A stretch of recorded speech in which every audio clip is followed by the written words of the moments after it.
Selamat malam, teman-teman dan ibu dosen. Shalom. Di sini saya akan menjelaskan tentang anatomi fisiologi manusia, bagian respirasi dan sistem endokrin. Pertama yang saya akan jelaskan di sini mengenai anatomi fisiologi manusia tentang sistem pernafasan atau sistem respirasi. Dalam sistem respirasi terdapat beberapa bagian. Yang pertama, mulai dari hidung. Bagian dasarnya terdapat 2 buah lubang hidung yang dipisahkan oleh sebuah sekat yang berjalan dari depan sampai ke belakang rongga hidung, septum anterior dan posterior.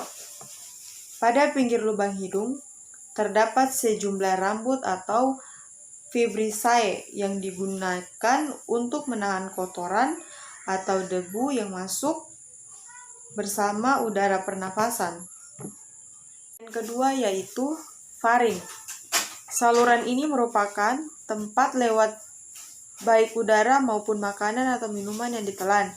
Saat makanan ditelan, katup tulang rawan yang disebut epiglotis menekan ke bawah untuk menutup saluran napas. Fungsi dari faring yaitu sebagai saluran pencernaan, yaitu membawa makanan masuk ke kerongkongan. Dan ketiga yaitu laring. Di laring terdapat kotak suara yang di dalamnya terdapat jaringan elastis yang melintang membela dua dalam laring yang disebut sebagai pita suara.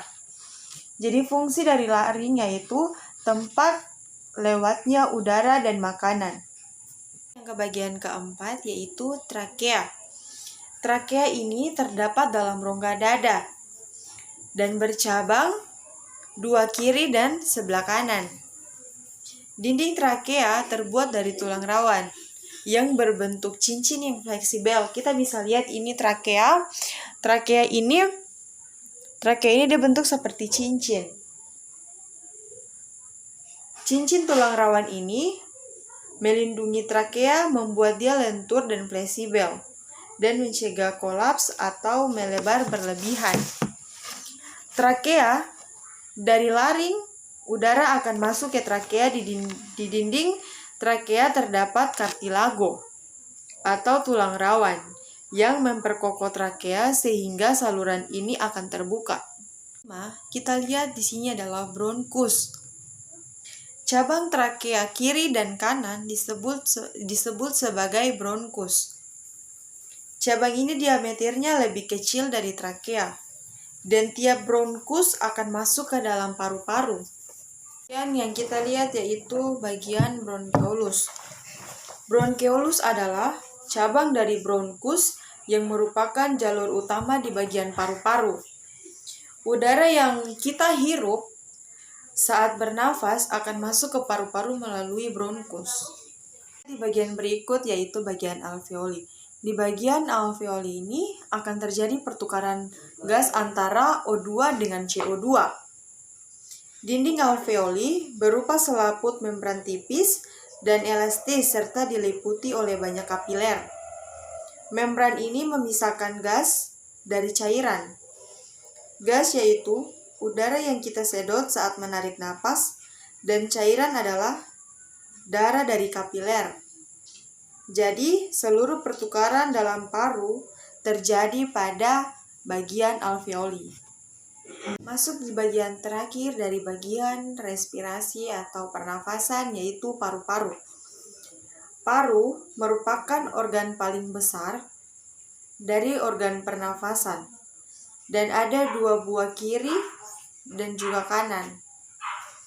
Paru kanan mempunyai 3 lobus dan sedikit lebih besar dari paru kiri yang mempunyai 2 lobus. Kedua paru dipisahkan oleh ruang yang disebut mediastinum yang berisi jantung.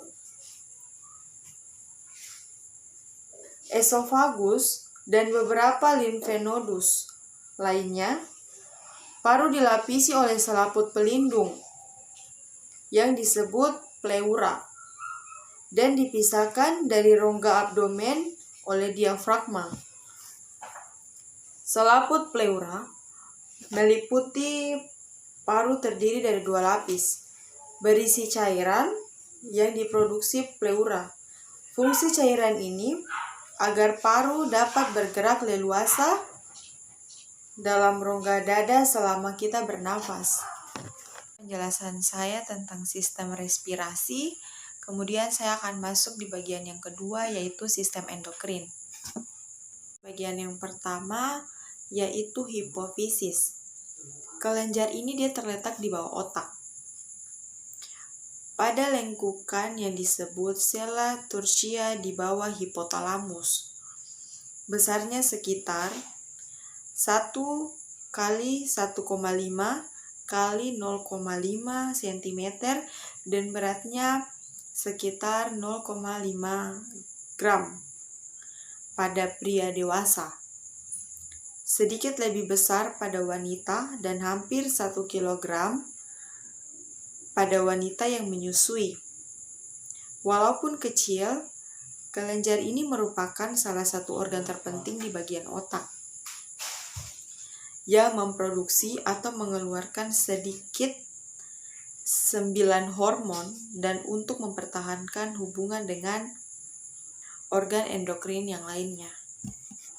Yang kedua, kita masuk di bagian kelenjar tiroid dan paratiroid. Kelenjar tiroid terdiri dari sejumlah folikel yang kecil yang berisi oleh tiroksin. Hormon tiroksin yang dihasilkan oleh kelenjar ini terdiri dari bentuk T4 dan T3, tergantung dari jumlah atom. Selain itu, kelenjar tiroid juga memproduksi hormon kalsitonin yang ikut berperan mengatur kadar kalsium dalam darah dan kerjanya berlawanan dengan hormon paratiroid. Kita masuk di bagian berikutnya yaitu kelenjar adrenal. Kelenjar ini letaknya pada bagian puncak atau atas ginjal, terbagi atas 2, yaitu yang pertama bagian luar korteks dan bagian dalam medula.